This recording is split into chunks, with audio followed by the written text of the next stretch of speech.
Ladies and gentlemen, my name is Crobos. Welcome back to Gears Feed. I was on my lunch break the other day scrolling through Twitter and a tweet popped up mentioning that at this point on Gears 4's marketing cycle, Game Informer started their Gears coverage, a lengthy tenure of news and information on the game that would gradually release up until launch. March of 2016 that would be. Here we are in March of 2019 with a mere playtest photo taken by head of Xbox Phil Spencer, and that is it.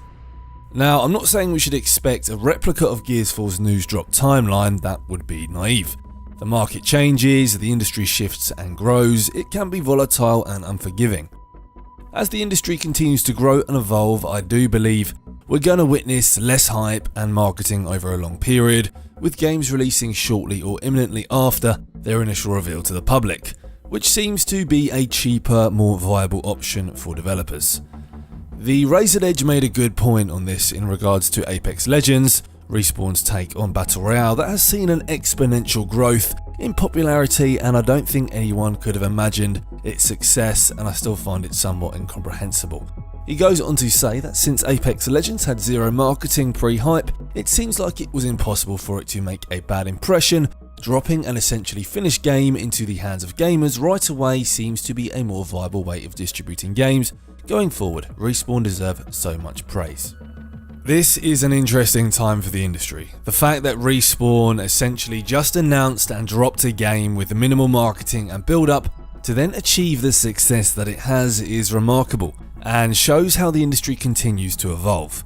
You see, there was no expectation, no hype, no prolonged hope. This method of distribution is an imperious statement from Respawn.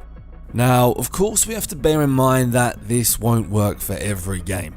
Studios with smaller followings that maybe aren't as highly revered as Respawn won't have the same success rate here. We have to bear in mind that Apex Legends is a free-to-play game and a finished title dropped right into the hands of gamers at the click of a button. Will this necessarily work for Gears 5? I think so, to a degree. The Coalition are definitely not mirroring this strategy, but you can tell they're going down a similar path. Rod actually touched on this recently, I'm sure you've all seen this. He was speaking about making Gears 5 in an interview on Electric Playground, and he discussed the issues with revealing information too early on and getting fans hyped up. For it to then go down again, and then you have to release more info, and then people get excited again, and so on. An all too familiar method of marketing and distribution that can drain out the wait for a game.